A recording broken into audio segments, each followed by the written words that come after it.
serta memberikan pengajaran yang siap menghadapi dunia kerja. Dengan mengadaptasi teknologi terkini, kami akan terus melahirkan ahli madya serta sarjana terapan yang tersertifikasi kompetensi profesi untuk menjawab kebutuhan industri saat ini dan masa yang akan datang.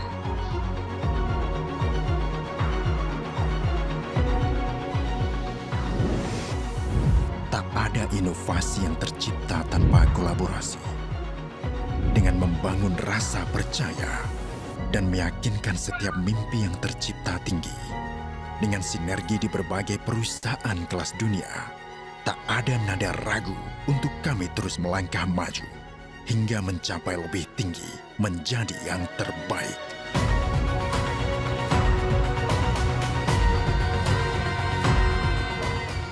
Ini langkah kami untuk terus maju menjadi agen perubahan. Karena setiap langkah yang kami lakukan terbangun semangat keberlangsungan bagi bangsa dan negara. Kami adalah program pendidikan vokasi Universitas Indonesia. Hadir sebagai pendidikan vokasi yang kuat menguatkan Indonesia.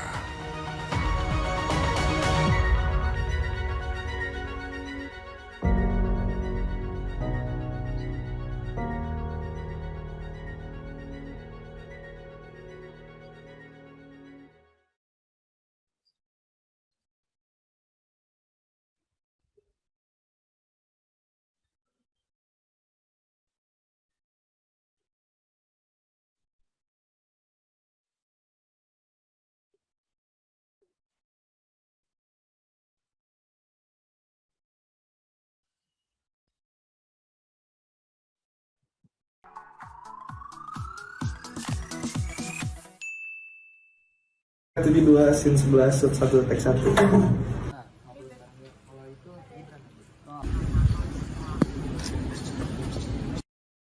Halo Sobat TVUI, tahukah kamu program pendidikan vokasi Universitas Indonesia pada tahun 2021 kemarin membuka 2 program studi baru loh.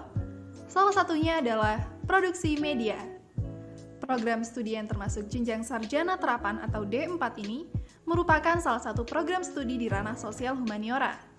Tidak hanya teori, produksi media juga menawarkan berbagai mata kuliah praktek yang akan mengasah kompetensi mahasiswa. Agar infonya lebih lengkap, yuk kita simak penjelasan dari salah satu dosen tetap produksi media, Mbak Nairul Mona.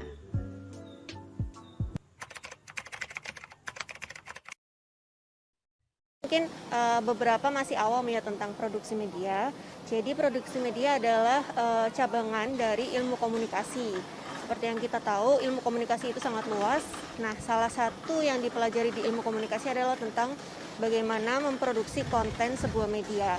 Nah, di produksi media ini kita akan belajar mulai dari merancang, menentukan strategi, eksekusi kontennya, sampai evaluasi suatu produksi media. Nah, di prodi produksi media vokasi UI ini kita akan belajar nggak cuman produksinya aja, tapi kita belajar mulai dari sains, art, teknologi, and business. Jadi produksi media ini cocok banget untuk kalian yang pingin jadi content creator. Seperti yang kita tahu ya, media sekarang udah berkembang pesat, media digital, media interaktif itu udah lekat banget dengan kehidupan Gen Z.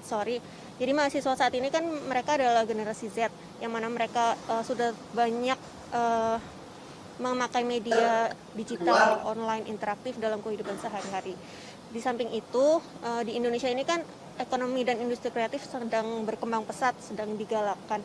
Jadi bagi kalian yang ingin bisa survive di era digital, di era konvergensi ini dengan punya value added, nah kalian cocok banget untuk masuk ke prodi produksi media UI.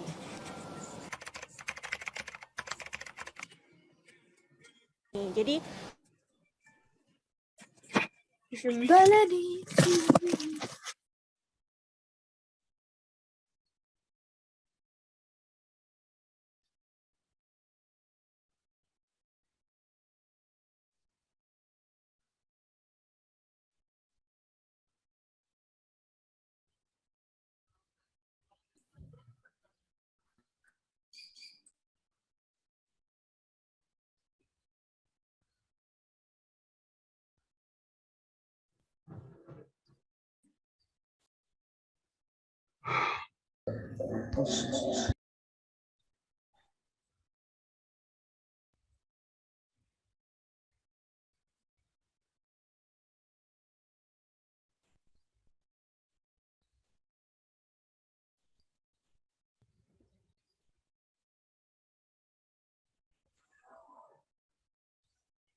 Assalamualaikum warahmatullahi wabarakatuh. Shalom. Waalaikumsalam warahmatullahi wabarakatuh.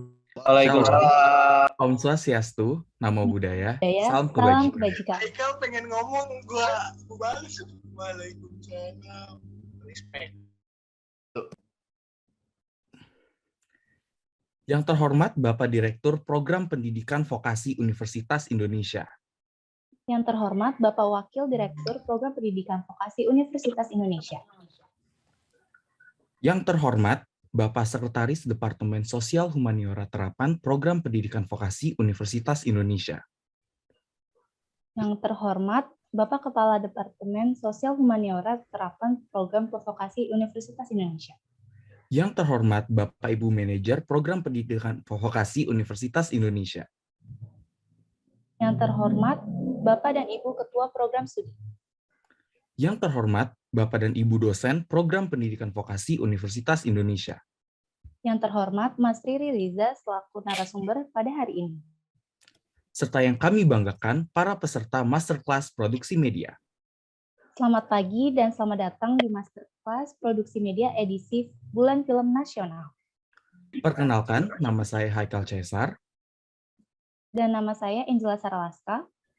Kami merupakan mahasiswa dari Program Studi Produksi Media UI Angkatan 2021.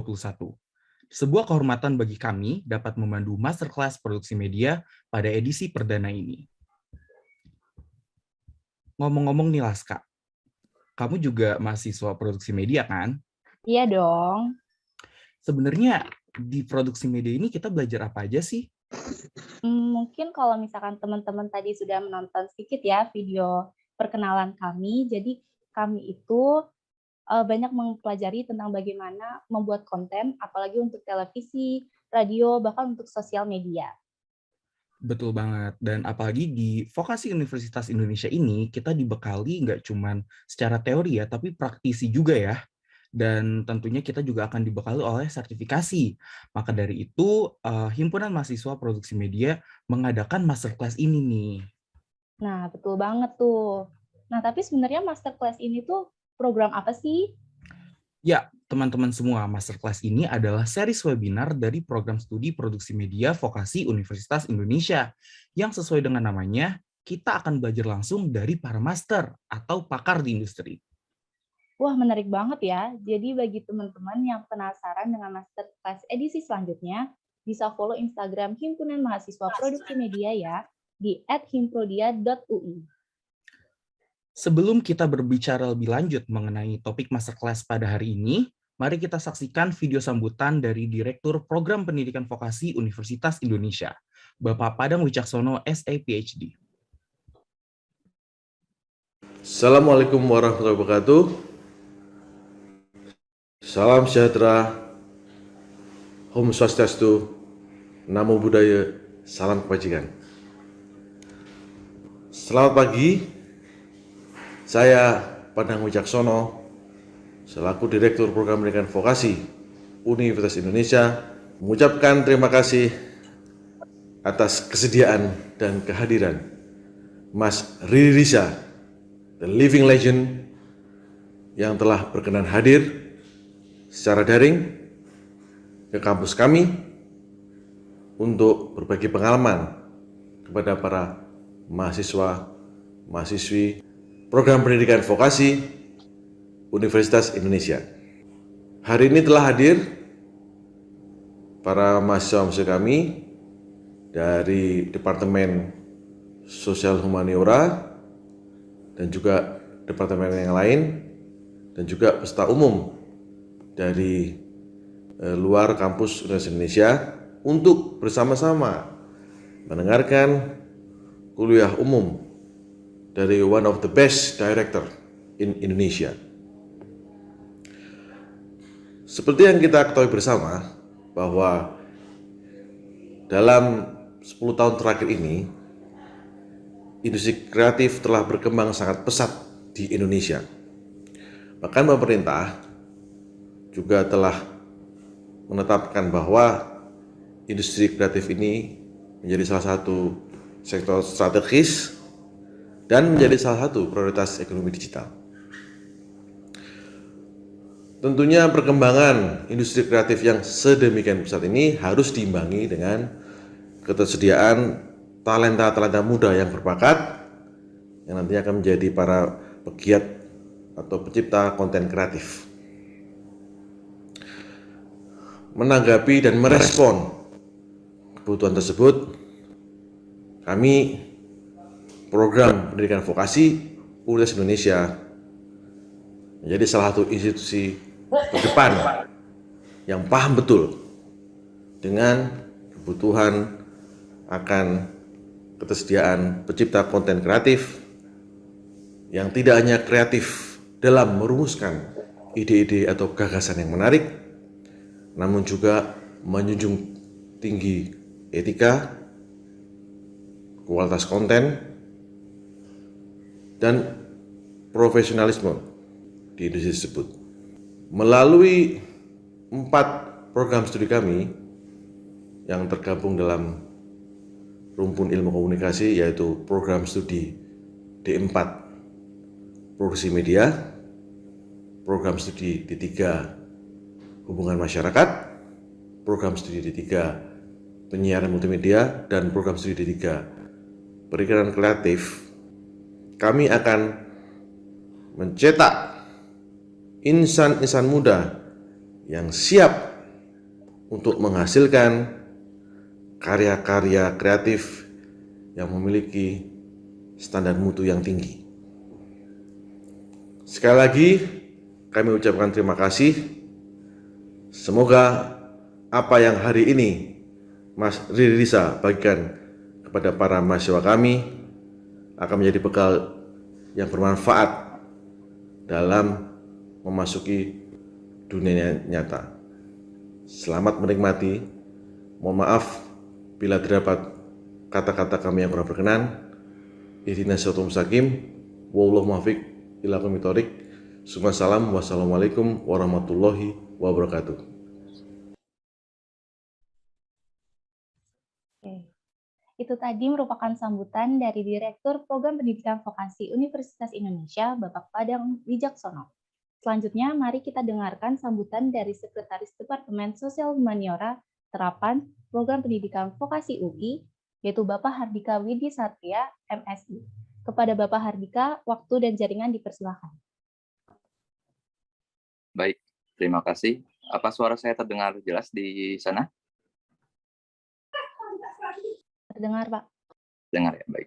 Terima kasih. Ya, Assalamualaikum warahmatullahi wabarakatuh. Selamat pagi semuanya. Saya di sini mewakili Ketua Departemen Sosial Humaniora Terapan Vokasi UI, Dr. Budiman, yang kebetulan pagi ini berhalangan hadir karena ada acara di tempat lain. Ya, saya sangat senang sekali hari ini karena program studi produksi media membuat satu acara ya bernama Masterclass, dan alhamdulillah sekali di pagi yang cerah ini Mas Riri Riza sudah berkenan untuk join dan memberikan mungkin nanti beberapa pengalaman ya terkait dengan industri perfilman ataupun industri kreatif pada umumnya. Jika berbicara tentang Mas Riri Riza, satu hal yang paling saya kenal adalah paling saya kenang adalah film berjudul Petualangan Sherina gitu. Karena saya kecil waktu itu nonton bersama dengan adik saya pertama kali itu film Indonesia ya, selain film luar negeri yang genrenya khusus untuk anak-anak itu dulu baru itu ya, Petualangan Sherina saya nonton ya. Dan dulu itu masih zamannya VCD, belum ada seperti sekarang video on demand, Netflix dan sebagainya ya. Kemudian masa remaja saya juga ditemani oleh karya-karya dari Mas Ririza ya, ada ADC dulu ya, lalu ada Gi ya. Saya penasaran dulu sempat sampai nonton ke bioskop sendiri karena saya penasaran visualisasi dari buku yang saya baca dulu waktu SMA, Catatan Seorang Demonstran itu seperti apa sih. Akhirnya saya nonton sendiri dulu ke bioskop. Wah, mantep banget waktu itu filmnya. Kemudian beranjak ke perkuliahan, saya menikmati juga karya Mas Ririza ya, Laskar Pelangi, film Laskar Pelangi. Kemudian baru-baru ini mungkin ADC 2 ya, seperti itu. Jadi secara umum hasil-hasil karyanya itu sangat luar biasa, Mas Ririza. Jadi nanti teman-teman semua silakan dicermati materi yang akan diberikan oleh Mas Ririza ya. Catat baik-baik ya, jika ada sesi tanya jawab ya, gunakanlah sesi tanya jawab itu dengan sebaik mungkin, semaksimal mungkin ya, untuk mendapatkan insight terkait dengan latar belakang kalian masing-masing ya. Kalau saya lihat di sini tadi ada mahasiswa dari produksi media, lalu ada juga dari periklanan dan lain-lain. Itu di luar yang undangan umum seperti itu ya. Hal lain mungkin nanti bisa dipelajari juga terkait dengan etos kerja ya, lalu dengan motivasi. Saya lihat di sini kalau Mas Ririza menghasilkan sebuah karya itu motivasinya sangat jelas gitu ya.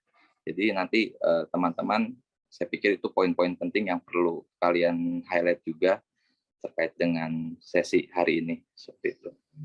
Ya, dengan ini saya juga menyampaikan permohonan maaf ya dari Dr. Budiman yang tidak bisa memberikan sambutan di pagi ini karena tadi ada halangan di acara di tempat lain. Oke, mungkin seperti itu saja ya. Selamat menikmati sesi kuliah umum Masterclass Produksi Media bersama dengan Mas Ririza. Evan, terima kasih.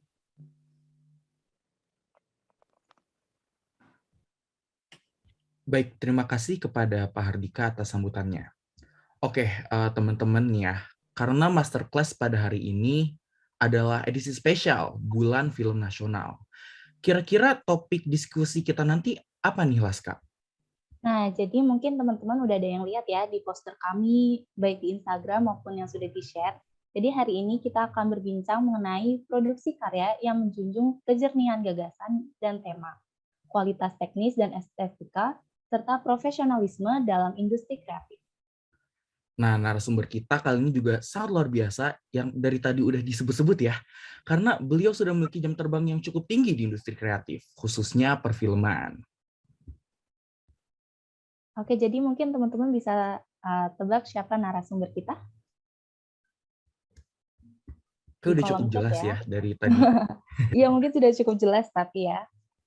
Oke, sebelum kita masuk ke acara intinya nih ya, kami selaku MC akan terlebih dahulu membacakan rules untuk Masterclass pada hari ini. Yang pertama, demi kelancaran acara, mohon pastikan mic berada dalam posisi mute atau nonaktif saat sedang tidak berbicara. Yang kedua, apabila berkenan, peserta dapat mengaktifkan fitur kamera. Peserta dapat menuliskan pertanyaan di kolom chat. Pertanyaan yang terpilih akan dijawab secara langsung oleh narasumber. 3 penanya terbaik akan mendapatkan hadiah dari LSPUI.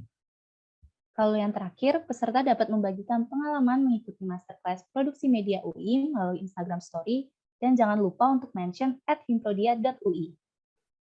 Baik, tanpa berlama-lama lagi, mari kita sambut moderator kita untuk diskusi pagi ini, yaitu Ketua Program Studi Produksi Media dan dosen tetap Vokasi UI, Mas Rangga Wisesa, MIKOM. kepada Mas Rangga ini juga pernah tercatat sebagai kurator FFI 2019 dan 2020 dan juga komite bidang penjurian FFI dari tahun 2016 hingga 2020. Kepada Mas Rangga, waktu dan jaringan dipersilahkan. Oke, terima kasih Haikal, Angela. Assalamualaikum warahmatullahi wabarakatuh. Selamat pagi kepada Bapak Ibu dosen, Ketua Program Studi, Mas Dika, selaku Sekretaris Departemen, kepada seluruh peserta, dan juga kepada Mas Riri Riza, pastinya narasumber kita hari ini untuk Masterclass edisi perdana. Halo Mas Riri, apa kabar? Sudah ada Mas Riri di sini? Baik, terima kasih Rangga. Terima kasih. Oke, semoga sehat selalu Mas ya, di tengah kondisi yang mungkin belum pasti. Kuliah umum ya, Bes? Ya. Oke, mungkin kita akan mulai saja untuk sesi langsung ya, untuk kita diskusi dengan Mas Riri untuk Masterclass produksi media untuk edisi perdana ini. Mungkin saya boleh menjelaskan terkait dengan panjangnya karir Mas Riri juga ya di sini. Tadi Mas Dika bilang bahwa saya sama dengan Mas Dika. Film pertama Indonesia yang saya tonton di bioskop adalah Petualangan Sherina. Tapi sebelum itu ternyata saya pernah menonton karya Mas Riri sebelumnya ya, dan saya baru tahu itu ternyata Saudara Riri Riza itu adalah buku catatanku di RCTI tahun 98 ya. Nggak tahu, saya masih kecil tapi saya nonton itu yang pemainnya adalah Gito Rolis ya, dan Gito Rolis meraih Best Actor ya di Festival Sinetron Indonesia tahun 98. Dan saya baru tahu itu Sutradara Riri Riza, dan itu cukup berkesan bagi saya. Dan juga saya nonton juga Mata Ketiga waktu itu ya Mas ya. Itu juga karya Mas Riri. Pemainnya Pak Kita Wijaya dan Pitra Jaya Purnama di situ. Itu juga salah satu telesinema terbaik menurut saya yang belum pernah ada lagi di Indonesia. Nah, artinya memang Mas Riri Riza sudah hampir 30 tahun mungkin nih Mas ya, 30 tahun ada di industri ini dengan berbagai macam karya, berbagai macam medium yang dihasilkan, film pendek, dokumenter, film televisi, dan juga film feature pasti yang sudah dinikmati oleh, saya pikir seluruh masyarakat Indonesia sudah tahu karya-karya dari Mas Riri juga gitu. Dan juga ada beberapa karya juga video musik yang sudah dihasilkan oleh Mas Riri ya, seperti dari Sujiwo Tejo ya, pada suatu ketika ya, kalau nggak salah ya Mas ya, video musik yang dihasilkan. Kemudian Dr. PM ya, kalau nggak salah, Damai Mimpi, dan juga Andin ya, My Funny Valentine. Dan itu meraih juga penghargaan di video musik Indonesia. Jadi kalau kita lihat Mas Riri ini udah penghargaan dari Piala Vidya udah dapat, Piala Citra sebagai sutradara terbaik di Atira sudah diraih, dan juga video musik Indonesia juga sudah diraih. Ya, dan kebetulan saya pernah bekerja dengan Mas Riri sebagai komite penjurian di Festival Film Indonesia 2017, dan memang banyak sekali insight yang saya dapat dari Mas Riri. Nah, di sini Mas Riri Riza juga adalah dosen di Fakultas Film dan Televisi (IKJ) dan meraih gelar master dari Media Arts Department Royal Holloway University di Inggris tahun 2001 untuk bidang penulisan skenario film. Nah, jadi memang kuliah umum kali ini ya udah tidak perlu dikerukan lagi ya narasumber kita. Nah, kalau Mas Riri, mungkin saya mau tanya-tanya juga ya mengenai tentang tadi saya sudah menyebutkan beberapa karya Mas Riri, tapi memang kita lihat di sini bahwa kalau saya pernah ingat sekali bahwa Mas Riri pernah menyebutkan kualitas perfilman ya, kualitas film, saya juga melihat bahwa sebuah kejernihan gagasan ya, dan juga tema ketika memproduksi sebuah film itu penting bagi kita ya dalam melihat sebuah film. Nah, kita percaya juga bahwa film itu memiliki kekuatan untuk dapat mengunggah orang banyak, dan juga menurut saya juga film bukan hanya sebagai mengirim pesan moral kepada penonton, tapi juga membuat kita yang menonton itu membuat kita bertanya-tanya. Pada saat saya nonton salah satu karya Mas Riri ya, yaitu adalah Sekolah Rimba, mungkin itu adalah salah satu film Indonesia yang menurut saya yang menggambarkan negara Indonesia dengan sangat luas, dengan demografi yang sangat kompleks. Nah, mungkin Mas Riri bisa menjelaskan tentang kejernihan gagasan itu dan juga kualitas kejernihan gagasan dan juga tema pada saat memproduksi sebuah karya. Seperti apa mungkin Mas gambaran konkretnya? Ya, terima kasih. Pertama-tama saya tentu saja terima kasih diundang di sebuah forum yang penting dan saya merasa terhormat ada di sini bersama teman-teman mahasiswa dan juga beberapa peminat dunia media ya yang tentu sudah sangat berkembang. Kalau tadi dikatakan mungkin saya tercatat itu mulai dari tahun-tahun berkarya sejak tahun-tahun 94-95 ya, tidak lama setelah saya lulus dari Institut Kesenian Jakarta. Berarti sekarang ya mungkin hampir 30 tahun. Saya merasa perkembangan sudah sangat jauh gitu dan kalau dikatakan atau ditanyakan bagaimana kejernihan gagasan, kejernihan ide kita itu di dalam berkarya, saya pikir memang semua itu tercipta atau terdorong dari pengetahuan. Pengetahuan akan betapa kuatnya atau betapa powerfulnya media ini. Nah, kalau dulu Arifin Senur, salah seorang saudara Indonesia yang cukup dikenal, mungkin ini bukan quote yang pertama tentang film, tapi menurut saya dalam konteks Indonesia menjadi sangat penting. Dia mengatakan bahwa sinema atau film itu adalah sebuah medium yang paling efektif untuk menggambarkan kehidupan kontemporer atau kehidupan di masa film itu dibuat. Ya. Jadi ada media lain ya, tentu saja media massa seperti media cetak, surat kabar atau media-media jurnalistik, atau misalnya penyampaian melalui drama, pertunjukan dan lain-lain, atau melalui karya-karya budaya pop yang lain. Tetapi film itu bisa dikatakan merupakan karya yang paling utuh, bisa merangkum semua emosi masyarakat, bisa menggambarkan fisik atau bagaimana masyarakat berlaku dan berpenampilan di dalam sebuah periode waktu. Dan itu semua karena gambarannya audiovisual dan layar lebar gitu ya, tertutup, terkungkung di dalam sebuah ruang gelap selama 2 jam kita fokus, dia sangat efektif. Jadi kembali kenapa atau bagaimana gagasan, ide, tema, pernyataan itu menjadi bagian penting, karena kita harus menyadari kekuatan dari media ini, kekuatan dari medium. Dia tidak bisa, seorang yang memutuskan untuk beraktivitas atau berekspresi dengan menggunakan media film, itu harus punya modal kesadaran, modal, saya tidak mau katakan seperti tadi Rangga bilang, modal moral gitu, itu sangat luas spektrumnya moral itu dan lain-lain cara membacanya, tapi minimal kesadaran bahwa apa yang medium kita ini powerful, medium kita ini kuat dan berdampak, bisa mempengaruhi. Dan tentu saja pendidikan adalah satu hal penting. Saya bersyukur ketika saya memutuskan untuk masuk ke dunia film itu melalui jalur pendidikan. Saya terdorong oleh tradisi di dalam keluarga kami bahwa apapun boleh kita tekuni, ya tidak masalah mau jadi musisi, mau jadi wartawan, mau jadi pedagang, mau jadi seniman, semuanya harus melalui media pendidikan. Dan syukurnya saya berkesempatan, ya, tidak semua orang berkesempatan, tentu saja ada juga teman-teman yang bekerja di film tidak melalui jalur pendidikan karena kesempatan. Ya, Indonesia ini adalah negara yang luas, kompleks, masih banyak warga masyarakat yang tidak punya akses terhadap hal yang paling mendasar yaitu pendidikan. Dan saya kebetulan beruntung. Saya belajar di Institut Kesenian Jakarta, sebuah lembaga pendidikan yang unik menurut saya karena aspek film di situ dilihat dalam konteks budaya.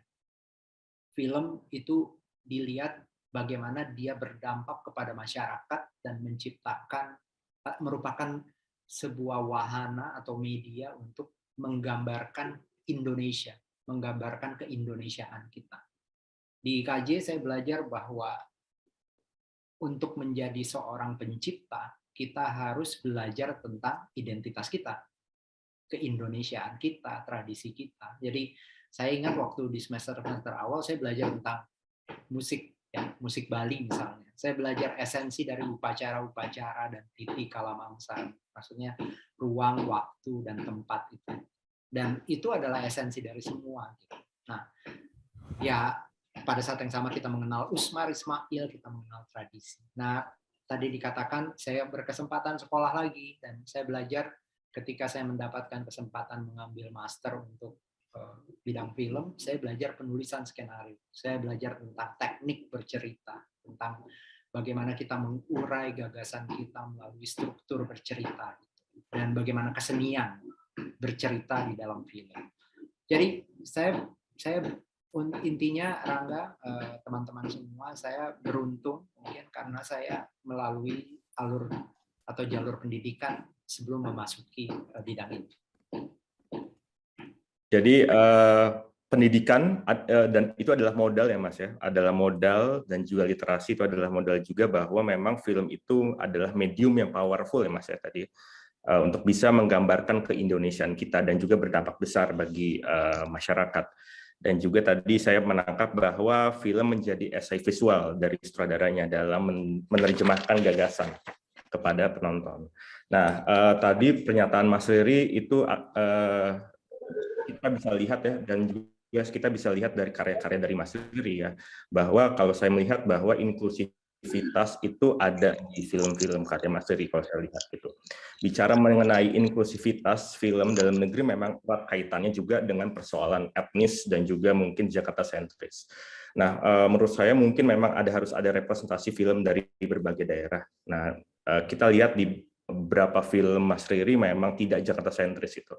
Bahkan ada Pedangan Cinta 2 itu mengambil di Yogyakarta ya Mas ya, kemudian Sekolah Rimba, kemudian juga beberapa film lain yang memang bukan Jakarta sentris. Dan memang representasi itu dapat menjadi platform kita dalam bersuara, bahkan juga mungkin memperdalam dan memperkaya perspektif film dalam negeri. Nah, menurut Mas Riri, mungkin inklusivitas dalam memilih sebuah tema apakah menjadi hal yang penting dalam produksi karya saat ini, Mas? Ya, sayangnya saya rasa film ini di banyak tempat juga berkembang menjadi media, karena dia populer, karena dia powerful tadi, dia menjadi media populer. Dan ketika menjadi media populer kan dia menjadi bisnis. Kita tahu sendiri bahwa industri film itu adalah salah satu industri yang terbesar di dunia gitu ya. Bahkan di Amerika pun, di negara yang menjadi sentral dari dunia perfilman di seluruh global gitu ya, itu film itu perputaran nilai ekonominya itu pernah dibandingkan dengan industri senjata di Amerika, karena begitu luas dan besar. Jadi otomatis dia menjadi media populer. Ketika dia menjadi media populer, tentu saja warga atau masyarakat yang ingin dijangkau adalah masyarakat pembeli, masyarakat yang mampu membeli. Dan di dalam tradisi industri perfilman, sebenarnya ini terjadi di mana saja, tapi saya pikir Indonesia ini mesti disadari sebagai sebuah bangsa atau negeri yang unik ya, karena kita tersebar, kepulauan, sebenarnya kita punya peluang untuk tidak membangun negeri ini hanya sentralistik hanya di Jawa, apalagi cuma di Jakarta. Tetapi apa boleh buat, seni ini atau film ini sebagai media massa adalah media populer, dan karena itu dia terfokuskan pembangunannya di pusat-pusat ekonomi. Jadi bioskop, apa boleh buat, bisa dikatakan dari misalnya 1.500 layar yang ada di Indonesia, mungkin 1.200 diantaranya itu ada di kota besar. Dan dari 1.200 itu mungkin 800 atau 60%, 70% ada di Jakarta. Karena itulah film yang paling banyak dibuat di Indonesia justru adalah film-film yang menjangkau pasar Jakarta. Saya pikir ini satu hal yang sangat rasional gitu ya, di dalam pola-pola membangun di dalam masyarakat industri atau masyarakat menuju masyarakat industri seperti di Indonesia dalam 40 tahun terakhir. So, kesimpulannya kenapa menurut saya, kalau tadi dikatakan saya membuat film seperti Sekolah Rimba, Laskar Pelangi, Atambua 39 derajat Celcius, Humba Dreams, Dan kenapa tidak semua film saya hanya tentang anak-anak muda Jakarta, anak Jaksel, milenial, atau generasi Z? Karena saya punya kesadaran tadi, sekali lagi. Saya datang dari sebuah lembaga pendidikan, saya bekerja dengan seorang produser, Amira Lesmana, yang juga adalah seorang pecinta Indonesia, maksudnya suka melakukan perjalanan di seluruh Indonesia. Jadi ya kami membentuk sebuah kayak semacam kesadaran gitu ya, bahwa peluang kami berkarya itu luar biasa.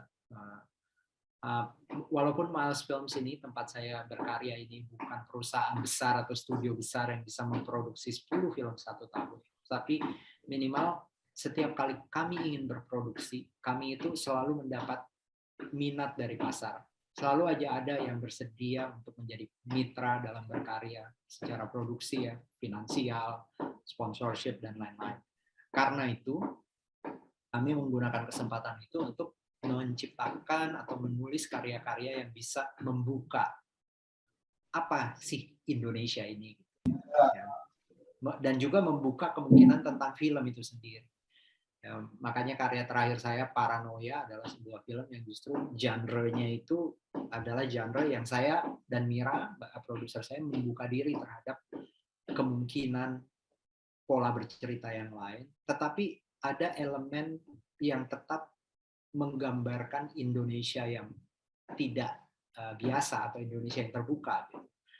Settingnya di Bali, di saat pandemi, bicara tentang generasi yang orang tua dan generasi remaja, dan memperlihatkan pertentangannya. Jadi saya pikir itu adalah sebuah kesadaran bahwa ketika kita berkarya di medium yang punya potensi besar, kita harus punya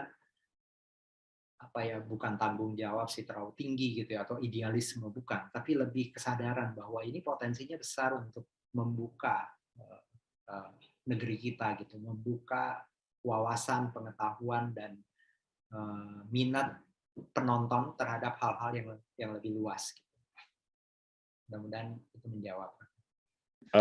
Ini ada satu pernyataan menarik dari Mas Ri, artinya memang pada saat memproduksi film, peran pasar itu pasti akan selalu ada ya Mas, dan tidak bisa dipisahkan dalam memproduksi karya. Nah mungkin Mas Ri bisa memberikan apakah kita harus memprioritaskan kepada kejernihan gagasan dulu atau kualitas teknis Mas dalam memproduksi film? Kalau menurut Mas Ri mana yang perlu didulukan atau diprioritaskan? Ya, biasanya kalau di dalam pola kami berkarya mengembangkan ide itu, sebenarnya kita percaya pada teknik bercerita. Jadi kita biasanya punya ide cerita dulu. Kita punya karakternya, tokoh utamanya, kita punya situasi yang dialami, dunia cerita yang dijalani oleh tokoh utama. Misalnya, taruhlah misalnya ketika membuat film seperti Sokola Rimba, kita punya modal, yaitu tokoh seorang perempuan yang sangat percaya bahwa pendidikan itu harus seperti yang diamanatkan oleh orang tua dan negerinya, gitu ya, bahwa harusnya luas menjangkau siapapun. Dan itulah yang menjadi dasar. Apa yang dialami oleh Butet Manurung, tokoh ini, di dalam cerita film Sokola Rimba? Ya, masuk ke dalam sebuah wilayah budaya yang khusus gitu ya, orang-orang rimba di Taman Nasional, di tepian Taman Nasional di Jambi, dan apa yang kemudian dialami di dalam proses perjalanan itu. Biasanya itu. Jadi sebenarnya bisa dikatakan teknis ya, karena bercerita di dalam film itu tidak seperti pola penceritaan lain yang cenderung sangat ya bisa bebas gitu ya. Novel itu ada yang panjangnya 200 halaman, ada juga yang 500 halaman. Tapi kalau film cerita itu kita udah punya bayangan sekitar 90 atau 80 sampai 110 menitan gitu. Tidak bisa terlalu jauh dari itu. Dan ada semacam pola-pola, cara-cara pendekatan, formula gitu ya. Konvensi-konvensi yang harus kita terapkan lebih dahulu.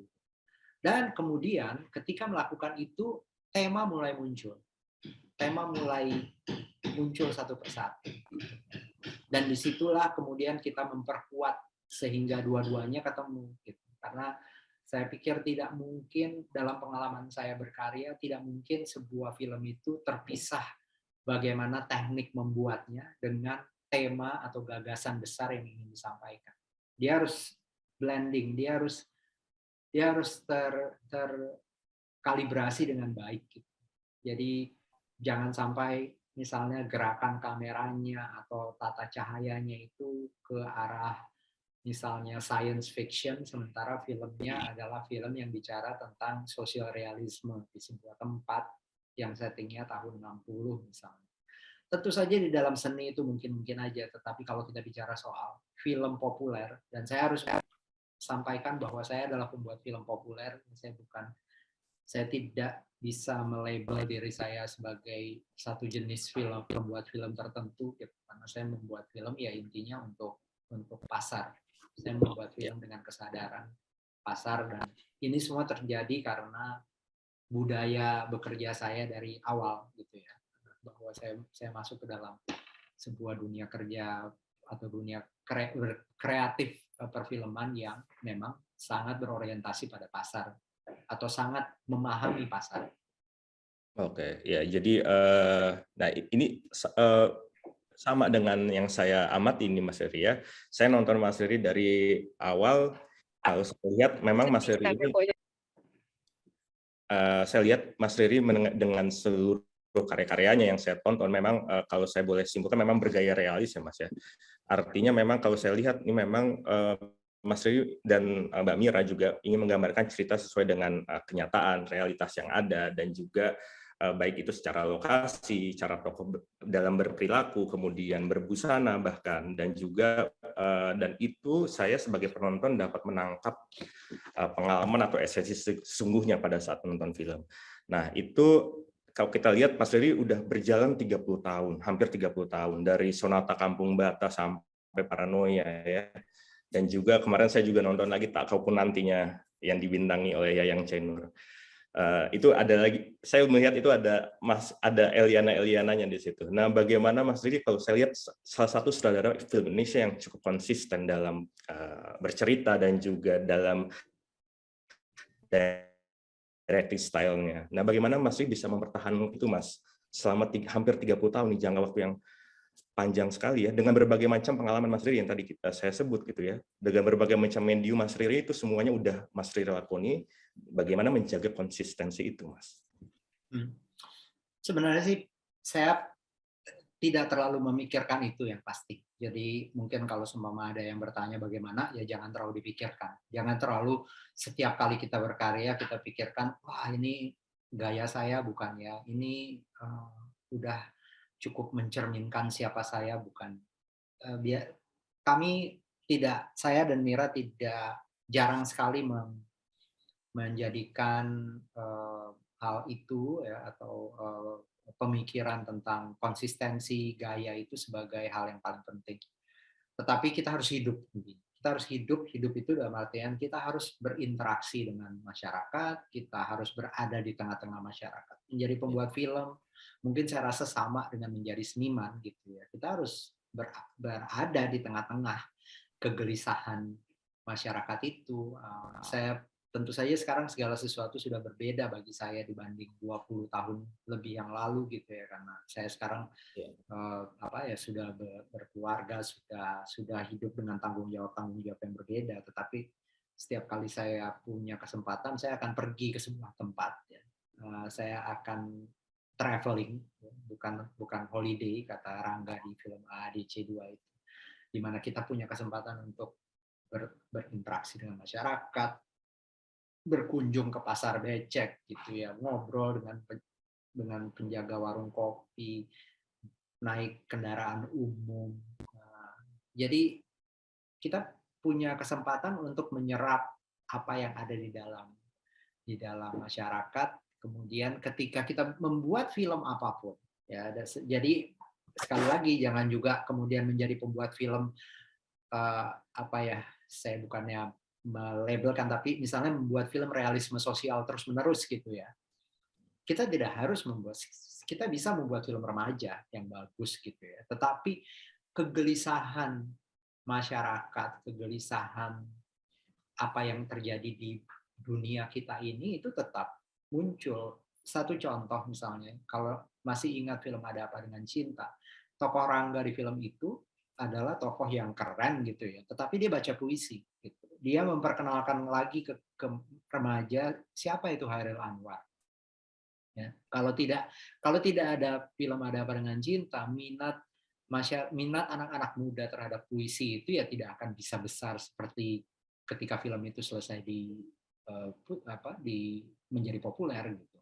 Begitu juga kebiasaan datang ke toko buku dan naik bis Metro Mini gitu ya. Waktu itu naik Metro Mini ke sekolah tiba-tiba jadi cool gitu. Jadi sesuatu yang dekat. Bagaimana pembuat film bisa menulis momen-momen demikian kalau dia tidak punya pengalamannya, kalau dia tidak punya kepekaan dalam menceritakan itu. Dan ini menurut saya sesuatu yang sebenarnya sederhana, tetapi perlu direnungkan terus-menerus oleh siapapun yang berproduksi media gitu. Karena kita harus paham kegelisahan masyarakat gitu dengan cara-cara yang tentu saja tidak semua orang sama ya, tetapi saya pikir itu yang saya yakini.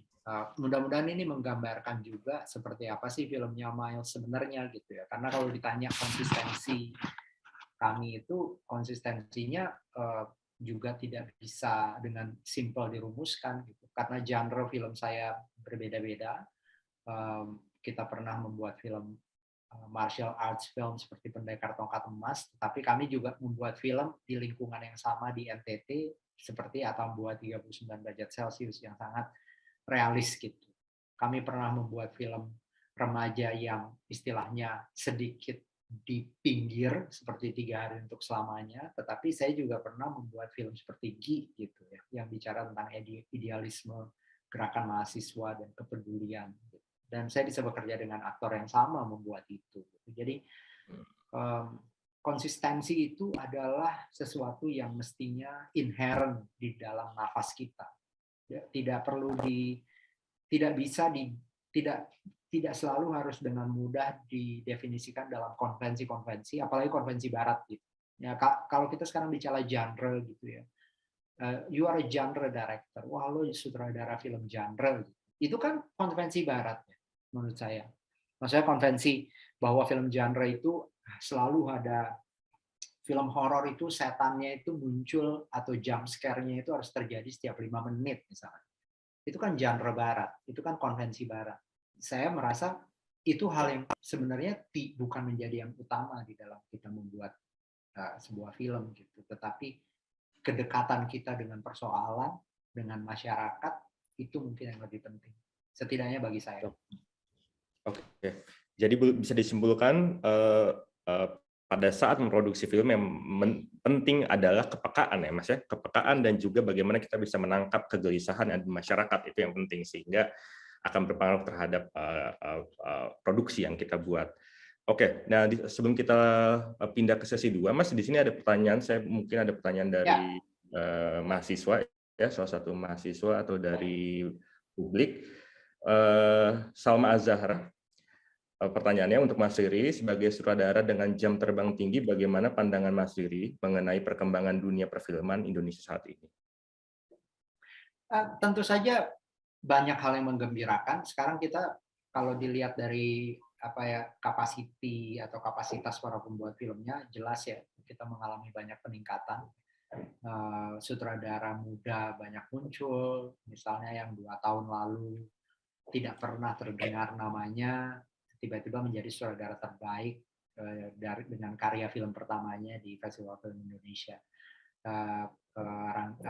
Regas Banuteja misalnya. Terus kita mulai muncul banyak sutradara perempuan, produser dan sutradara perempuan. Saya pikir ini adalah sebuah situasi yang akan mendorong perfilman Indonesia pada arah baru gitu ya. Tiba-tiba, karena menurut saya percaya bahwa kepekaan perempuan itu pasti akan sangat besar kontribusinya terhadap warna dunia film kita dan warna apapun di dalam kehidupan masyarakat kita.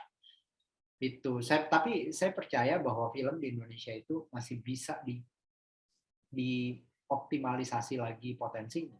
Ya, kalau tadi di awal kita bicara soal kekuatan film, kekuatan media, media ini bisa banget dicoba digali lebih jauh ya. Dan menurut saya dalam hal ini negara bisa punya peran. Dunia pendidikan, lembaga-lembaga pendidikan, dan semua stakeholder-nya seperti kita semua yang ada di sini, para dosen, mahasiswa, sivitas akademika itu bisa punya peluang untuk mengoptimalisasi potensi dari film-film Indonesia ini supaya bisa lebih menjangkau publik yang lebih jauh. Ya, tentu saja satu hal ya, Salma, bahwa kita harus sadari lagi bahwa 80% bioskop kita itu masih berada di kota besar. Dan siapa yang terjangkau oleh bioskop ini lagi-lagi kelas menengah atas. Dan kelas menengah atas itu terus terang lebih melihat segala sesuatu dengan sangat pragmatis. Kalau misalnya dia bisa membayar 50.000 untuk menonton film Batman, kenapa dia harus bayar 50.000 menonton film Indonesia? Itu kadang-kadang hal-hal demikian masih ada menjadi sebuah kenyataan, karena film adalah industri, film adalah pasar, film adalah seni populer. Jadi orang nonton film tidak peduli dengan sutradaranya orang Indonesia atau bukan, mereka hanya mau terhibur dengan nonton film. Mereka hanya mau mendapat sebanyak atau lebih gitu dari menonton film.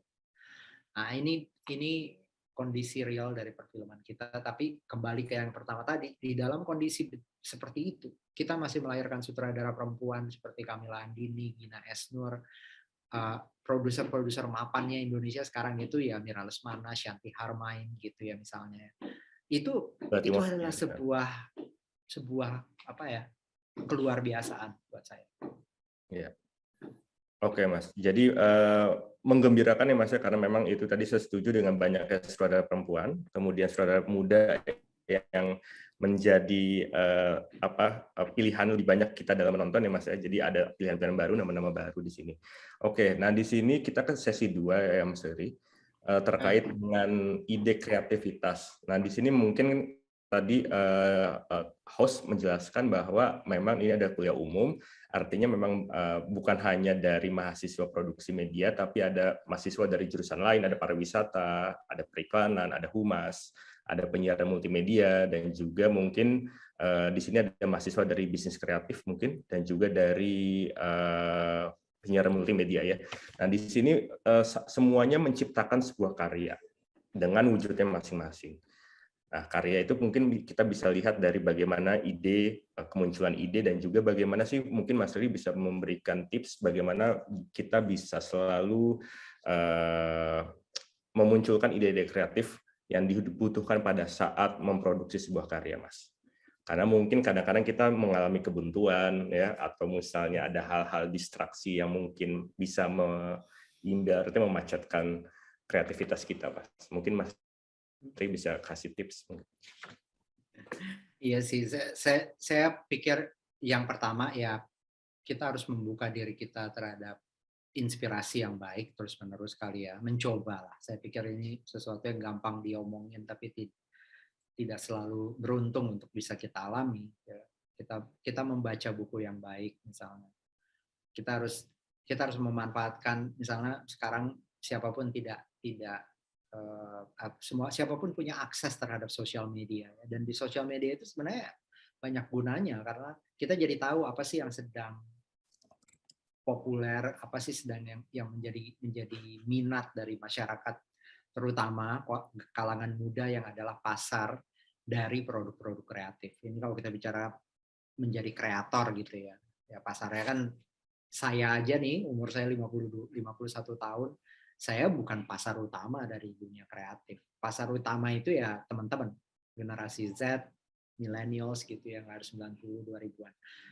Nah, sosial media bisa menjadi sebuah feed ya terhadap apa yang kita bisa lakukan dan atau bagaimana kita mau melakukannya. Jadi mungkin yang pertama adalah inspirasi itu harus dibuka terus ya. Pilih film-film yang bagus, dengar musik-musik yang bagus, travel ke tempat-tempat yang positif gitu. Dari situ mungkin otomatis kita akan terus-menerus punya inspirasi untuk menulis sesuatu ya, menciptakan sesuatu, menjadikan sesuatu. Terus terang saya pun masih mengalami blok kadang-kadang. Kalau saya itu biasanya bukan problem ya. Saya bisa mengerjakan sesuatu itu tidak banyak gitu. Saya biasanya itu satu-satu mengerjakan sesuatu, dan ketika saya sedang intens dengan satu hal, saya itu biasanya tertutup akan hal lain. Biasanya bisa 2-3 bulan gitu yang saya coba pikirkan, fokuskan itu cuma satu hal. Tapi sekarang itu tidak mungkin. Sekarang itu saya rasa kita harus menerima kenyataan bahwa kita harus bisa mengerjakan 3-4 hal sekaligus. Ya. Dan sejujurnya buat saya itu kadang-kadang bisa menjadi energi, bisa menjadi sebuah dorongan kreativitas baru gitu. Jadi jangan ditutup dirinya. Dan ini problem nih kadang-kadang yang kita lupa. Kita harus sehat ya. Kita harus sehat. Kita harus, ternyata itu sangat berpengaruh. Maksudnya kita harus makan makanan yang baik, memilih makanan yang baik. Kita harus menghindari makanan yang enggak penting gitu ya. Kita harus melakukan aktivitas fisik yang cukup. Dan saya beruntung selama berkarya sering pergi kemana-mana. Ya. Saya membuat film di NTT. Ya kalau tadi disebut misalnya kayak buku catatanku itu bikinnya di Toraja gitu. Dan itu road trip. Kalau road trip itu kita jarang duduk. Jadi saya menjadi sutradara itu kadang-kadang ada konsep director's chair itu ya yang dilipat kayak di Hollywood gitu ya. Itu nggak cocok buat saya. Karena saya lebih cocok duduk di kursi bakso karena duduknya itu sebentar, banyakkan jalannya. Dan ketika saya syuting, saya dekat dengan aktor dan dekat dengan kamera. Jadi saya jarang duduk gitu. Maunya tuh bergerak terus. Saya nggak sekeren sutradara lain kalau lagi kerja gitu ya, yang punya director's chair atau kayak director's viewfinder atau sempat pakai kacamata hitam gitu. Saya nggak, karena saya kerjanya jalan kaki, pindah-pindah gitu. Dan ya itu sih itu. Jadi sehat itu penting, dan mudah-mudahan dari situ aspirasi kita baik gitu ya, dan kreativitas itu muncul terus. Ya. Jadi benar Mas Riri bilang sehat nomor 1 sekarang ya. Kedua tadi ada bilang tetap membuka inspirasi, kemudian traveling ya, itu penting untuk bisa membuka insight kita, membaca buku, menonton film, mendengar musik yang bagus-bagus dan berkualitas, dan itu bisa memunculkan kreativitas kita. Nah, ada lagi pertanyaan Mas dari peserta di sini, dari Fafru Fadel Firsada. Permisi Mas, saya ingin bertanya bagaimana caranya agar kita bisa membuat suatu film yang ditargetkan kepada satu pasar, tapi kita ingin film tersebut mudah dirasakan oleh orang secara general. Oke. Nah ini pendidikan ini penting ya. Maksudnya kalau kita paham bahwa film itu sebenarnya apapun, karya itu biasanya ada 2 kutubnya gitu. Satu, orisinalitasnya ada, dan ada elemen universalnya. Jadi unsur universal dan orisinalitas ini yang harus kita jaga supaya ketemu gitu dengan baik. Jadi cerita bisa aja tentang apapun. Misalnya saya baru kemarin itu dikasih lihat Mira bagaimana Charlie Chaplin pernah berkunjung ke Indonesia di tahun 30-an. Jadi dia di masa keemasan dia lagi kaya-kayanya, lagi hebat-hebatnya, dia travel ke Jawa dan ke Sri Lanka. Jawa, Bali, dan Sri Lanka gitu, untuk mencari lagi inspirasi-inspirasi gitu. Nah ini jadi memang yang namanya berkarya itu ya inspirasinya itu harus sesuatu yang sangat, identitasnya sangat kuat. Tetapi pada saat yang sama kita harus menyadari medium film itu bekerja dengan cara apa. Nah ini yang misalnya ketika saya belajar penulisan skenario film, saya jadi paham bahwa film itu sudah punya kode. Ya, jadi ada codingnya film itu. Persis seperti sekarang kita bikin game atau bikin apapun gitu. Film itu ada codingnya. Di awal kita harus kenal tokoh utamanya, kemudian kita harus tahu apa yang akan dilakukan oleh tokoh utamanya, kemudian ada journey-nya, ada perjalanannya, dan ada hambatan-hambatannya, sampai terakhir ada krisis dan klimaksnya, dan selesai ceritanya. Ini harus tetap kita pahami di dalam teknik kita menceritakan film, gitu, bercerita dengan medium film. Ceritanya sendiri bisa tentang seorang guru yang tinggal di Lok Sumawe, atau seorang pedagang air mineral di kota Kupang, atau seorang ibu yang memiliki warisan kerbau tedong bonga putih di Toraja gitu. Tapi strukturnya itu adalah struktur yang bicara dalam pola-pola coding film. Kalau kita menonton film. Nah, repotnya ini adalah Hollywood sangat menguasai ini. Nah, mereka melakukan ini terus-menerus selama sudah hampir 100 tahun usia film gitu. Dan nah, saya pikir disitulah pentingnya originalitas buat orang Indonesia. Jadi kita harus punya sesuatu yang original yang tidak bisa dibuat oleh Hollywood, tidak bisa dibuat oleh Korea, tidak bisa dibuat oleh orang sineas Jepang, sineas Iran. Jadi jangan hanya gampang kagum dengan sineas Iran, sineas Korea yang menang Oscar atau siapapun, enggak, tapi kita harus mencari mereka tuh bisa mengkombinasikan tradisi Korea dengan universalitas Hollywood. Masa kita masih ngejar-ngejar supaya mirip Korea? Karena padahal Korea pun bisa menjadi Korea karena dia menemukan keselarasan yang membuat film mereka itu bisa ditonton juga oleh orang Hollywood. Jadi kita harus menemukan sesuatu yang setara dengan apa yang dilakukan oleh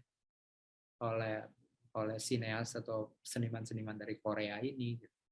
Nah, caranya apa? Ya caranya ya belajar dan mengenali diri kita dengan baik. Oke. Jangan hanya kenal dengan Korea, apalagi jangan hanya kenal dengan Hollywood gitu. Ya, kalau di daftar tontonannya masih terlalu banyak Hollywood, ya tentu saja tahu-tahu kok kita 10 tahun coba bikin film kita ya begitu-begitu aja gitu ya. Iya. Ya kita harus kenal diri kita. Iya. Jadi kuncinya original. Mudah-mudahan menjawab ya. Ya, originalitas ya Mas ya. Kuncinya adalah Ya, originalitas. originalitas tapi pemahaman terhadap universalitas. Oke, Pemahaman terhadap bahwa film itu adalah global medium. Maksudnya jangan salah, film itu nggak punya teater kayak Miss Cici atau wayang orang Barata di dalam dunia seni tradisi. Film yang nontonnya di XX1. Kalaupun ada yang namanya Kinosaurus, Kineforum, itu suplemental sifatnya. Tapi tempat kita bersaing di dalam budaya atau tradisi sinema itu ada di bioskop komersial, di mana orang membeli karcis, menonton Batman sama dengan harganya menonton film Indonesia yang lagi main di teater sebelah. Iya. Ya nggak sih? Ya, betul. Sejujurnya apa? Mau memilih mana? Harganya sama. Batman dibikin dengan biaya produksi $100 juta, 100 juta dolar. Ada film di teater sebelah, biaya produksinya 1 miliar atau 2 miliar. Ya harga 50.000 sama ya, kalau secara pragmatis saja, lebih tetap aja kita menonton film Hollywood. Kenapa pusing menonton film Indonesia? Apalagi skill atau kapasitas penceritaannya masih seperti yang selalu dikritik oleh teman-teman gitu ya. So we have to compete gitu. Oke Mas, terima kasih. Kita akan masuk ke sesi 3 nih Mas ya, sesi terakhir. Ini berkaitan dengan profesionalisme dalam berkarya. Mungkin Mas Riri bisa memberikan tips juga di sini, apa saja do's and don'ts saat kita memilih berkarya di industri kreatif. Dan apa saja yang harus kita miliki Mas pada saat menghadapi perkembangan teknologi dan juga masyarakat yang semakin dinamis ini Mas. Oke, tentu saja yang mesti dipahami bahwa film atau produksi media itu punya keunikannya sendiri. Ya, saya bisa ngomong in general samalah di bidang lain, kita harus profesional, kita harus matang dan dewasa, kita harus sensitif, kita harus berpengetahuan ya. Itu standar, tapi dunia film ini harus dipahami dengan baik gitu. Dan seperti saya katakan di awal tadi, dunia film pun bergerak terus gitu ya. Dia standar-standarnya juga terus berkembang, kemungkinan pasarnya juga terus berkembang, dan teknologinya juga terus berkembang. Jadi ya sikap utama kita adalah kita harus intens gitu ya, kita harus membuka diri kita untuk belajar terus-menerus gitu. Ini udah di atasnya yang standar-standar sama sih kalau ditanya bagaimana sikap, ya sama dengan menjadi mahasiswa yang baik gitu ya. Kita harus hadir lebih cepat, kita harus awas dan bersikap baik gitu ya. Itu. Kemudian ada kesadaran misalnya kayak sikap-sikap yang baru sekarang itu kayak entrepreneurship ya. Saya pikir ini penting. Jadi kalau mau terjun ke dunia film ya kita harus mungkin harus ada keberanian untuk bersikap entrepreneurship gitu ya. Kalau bagi mahasiswa atau teman-teman yang punya kesempatan untuk berpendidikan tinggi gitu. Nah, jadi entah itu namanya bikin sebuah kolektif ya, bikin sebuah organisasi, perkumpulan yang mengelola gagasan kita supaya bisa tersalurkan dengan baik gitu. Dan dengan demikian juga kita jadi belajar tentang industrinya. Bikin perusahaan lebih baik lagi, start your own company, work for yourself gitu ya, bekerjalah untuk dirimu bukan hanya untuk orang lain gitu. Itu penting. Sekarang juga kita mengenal apa yang dinamakan intellectual property. Jadi harus punya kesadaran tentang intellectual property itu apa.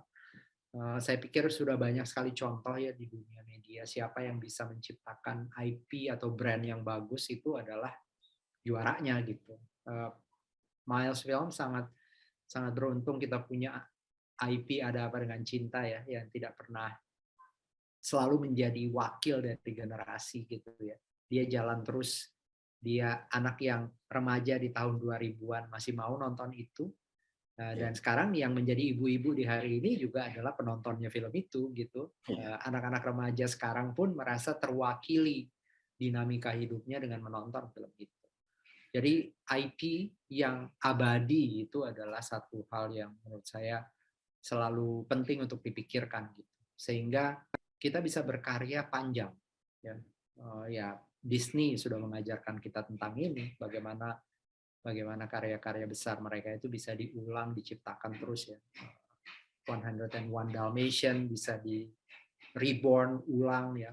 All the Marvels ya, semua karya-karya Marvels itu ya kalau kita nonton Batman hari ini ya dia sudah dibuat oleh Tim Burton sejak tahun 90-an gitu ya, Joel Schumacher, kemudian sampai ke Christopher Nolan dan sekarang terlahir lagi gitu. Nah, IP itu adalah sebuah karakteristik dari masyarakat industri kreatif kita sekarang. Jadi saya mendorong betul teman-teman untuk memahami ini gitu. Dan kesadaran identitas juga buat saya penting ketika masuk ke dunia penciptaan atau kreativitas seperti ini. Kita harus punya, ya ini sama dengan brand tadi, dengan identitas. Tapi maksud saya sebagai seorang pembuat film Indonesia, harus punya kesadaran bahwa kita ini pembuat film Indonesia, kita berbeda. Kita harus menawarkan sesuatu yang lain. Gitu. Kita harus punya cepat tertangkap, oh ini keindonesiaannya ada dan tampak gitu di sini. Itu mungkin. Oke. Tadi sudah dijelaskan oleh Mas Ria terkait dengan profesionalisme. Ini juga bicara masa profesionalisme, ada LSP di sini untuk manajer produksi film. Udah ada lembaga sertifikasi profesinya, Mas, untuk sertifikasi sebagai pekerja film. Ya, oke. Mungkin Mas Ria ini karena kendala waktu, mungkin Mas Ria bisa memberikan closing statement, Mas, terkait dengan kuliah umum hari ini. Silakan, Mas. Ya, saya pikir saya berterima kasih ya bahwa film bisa menjadi bagian penting dari kehidupan masyarakat dan dunia perguruan tinggi mudah-mudahan selalu tergerak untuk menyadar atau tersadar akan dampak film yang luar biasa. Sekarang tentu saja dunia media berkembang dan film tentu saja tidak bisa lagi disebut sebagai satu-satunya medium yang berdampak kuat kepada masyarakat. Konten digital yang hadir sekarang itu ada yang ditonton lebih banyak dibanding pembeli tiket di bioskop. Jadi teman-teman juga yang berkecimpung di dunia media mestinya melihat ini sebagai sebuah kesempatan. Tetapi film Indonesia adalah bagian dari sejarah Indonesia. Ketika film mulai tercipta di akhir abad ke-19 ya, tahun 1900-an, sebenarnya Indonesia sudah mulai memutar film. Dan tidak lama kemudian di awal 20-an, tahun 20-an sebelum kita merdeka, kita sudah mulai membuat film di Indonesia. Jadi film ini juga adalah sebuah tradisi yang saya rasa perlu sama-sama kita sadari bahwa dia harus dijaga. Jadi saya mungkin sebagai closing statement, karena ini kebetulan bulan film nasional, Hari Film Nasional tanggal 30 Maret, saya mendorong teman-teman untuk mendukung terus kelestarian, kehadiran, dan perkembangan perfilman Indonesia, bukan hanya dengan menontonnya, tapi mungkin membicarakannya seperti yang kita lakukan di hari ini. Jadi saya sekali lagi Rangga dan semua teman-teman panitia dan juga bapak-bapak dosen yang hadir di sini dari jurusan vokasi di UI, saya sangat berterima kasih bisa diundang untuk hadir di percakapan kita pagi ini. Oke, terima kasih Mas Riri. Saya izin untuk menyampaikan kesimpulan dari Mas Riri. Film selalu berkembang dan masih terus berdampak kuat bagi masyarakat, bahkan menjadi bagian dari sejarah bangsa. Dan originalitas sangat diperlukan agar kita mampu bersaing secara global dan juga tetap menunjukkan keindonesiaan pada setiap karya yang diproduksi. Terima kasih Mas Riri. 30 Maret selamat Hari Film Nasional. Mungkin kita akan memberikan sertifikat kepada Mas Riri. Boleh? Mungkin MC bisa dibantu. Sertifikat dari UI, penghargaan untuk Mas Riri Riza sebagai narasumber kuliah umum hari ini. Semoga nggak kapok ya Mas ya, nanti datang ke UI lagi untuk bisa memberikan pengalaman dan insight-nya lagi kepada kita semua. Dan mungkin bisa ngajar ya Mas ya nanti sebagai dosen pengampu di produksi media UI. Ya, terima kasih banyak ini. Waduh, saya senang banget dapat penghargaan ini pagi ini. Dari Pak Direktur Program, terima kasih ya. Terima kasih banyak.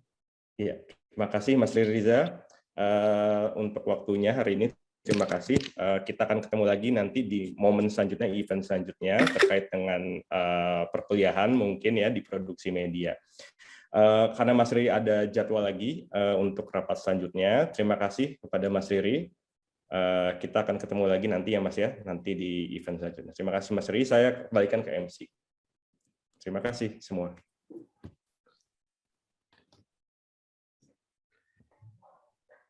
Baik, terima kasih banyak kepada Mas Riri Riza yang telah berkenan menjadi narasumber di Masterclass edisi Bulan Film Nasional ini. Haikal, maaf, mungkin kita bisa foto bersama dulu, mumpung Mas Riri masih ada ya. Sebelum Mas Riri. Banget. Untuk semua peserta boleh dipersilakan untuk on cam. Kita foto bersama. Dan untuk tim Kominfo bisa di capture.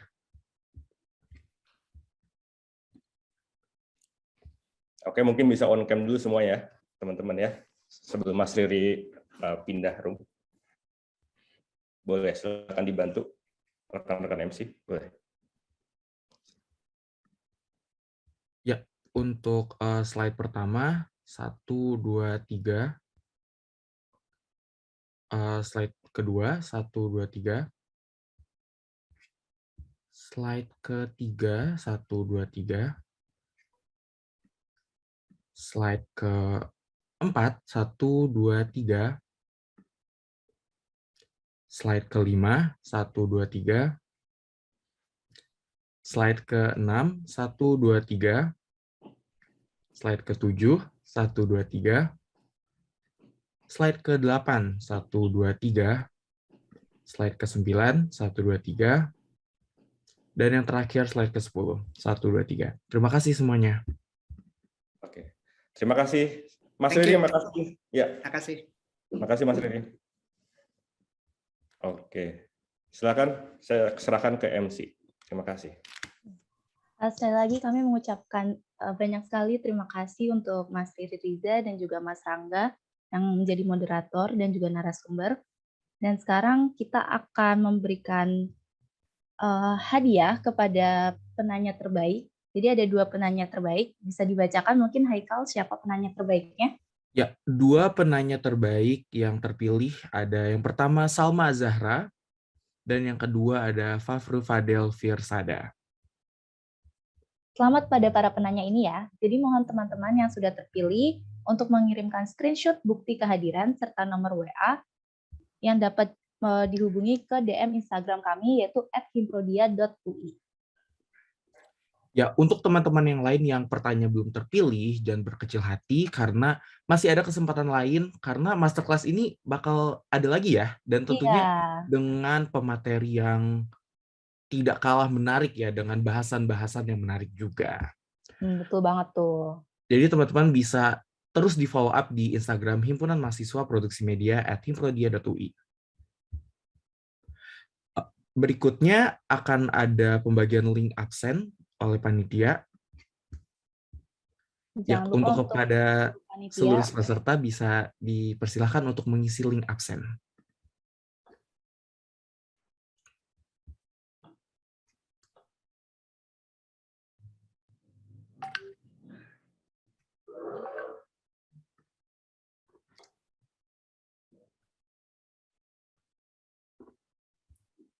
Ya, sekali lagi kami ucapkan terima kasih kepada segala pihak yang sudah membantu berlangsungnya acara ini, kepada Vokasi Universitas Indonesia dan juga Himpunan Mahasiswa Program Studi Produksi Media Universitas Indonesia.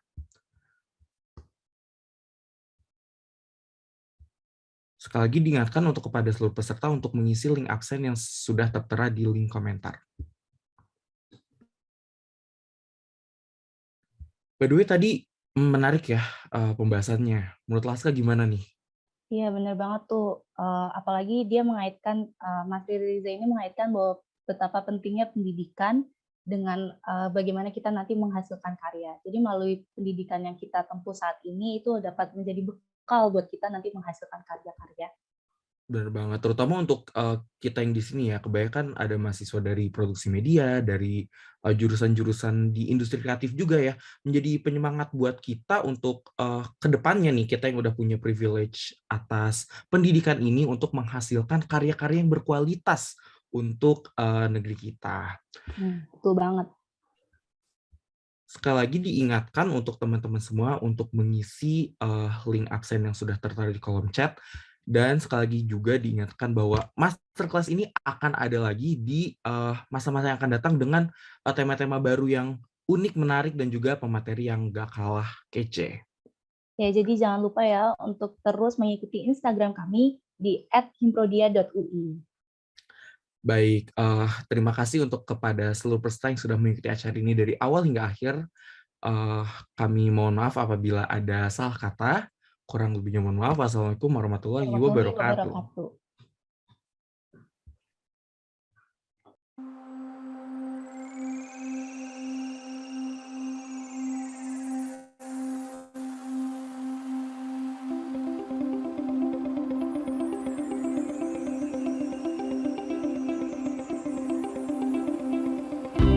Menghadapi berbagai rintangan, jangan kau berlari. Melewati hari-hari yang kau lalui sendiri. Masalahmu takkan padamkan semangatmu. Bangkit berdiri, kejar arti yang kau tuju. Capaianmu bukti dari perjalananmu. Mengarungi alur hidup yang tak menentu. Bersama tunjukkan mahakarya, mengemban nama putra-putri bangsa. Gelora semangat Nusantara di Universitas Indonesia.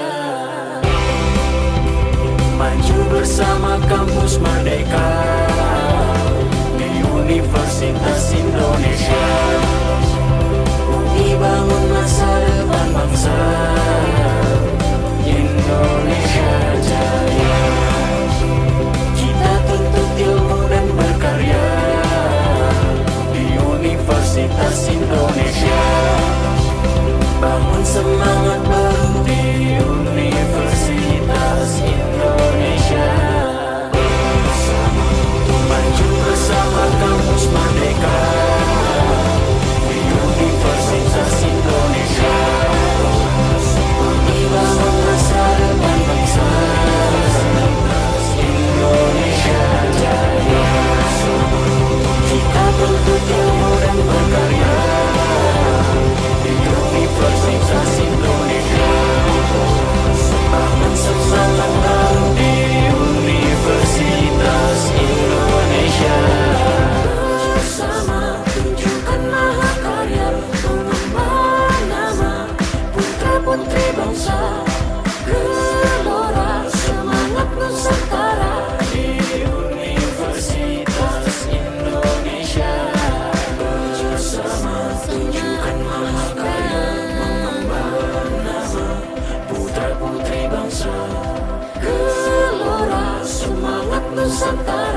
Indonesia. Bersama tunjukkan mahakarya, mengemban nama putra-putri bangsa.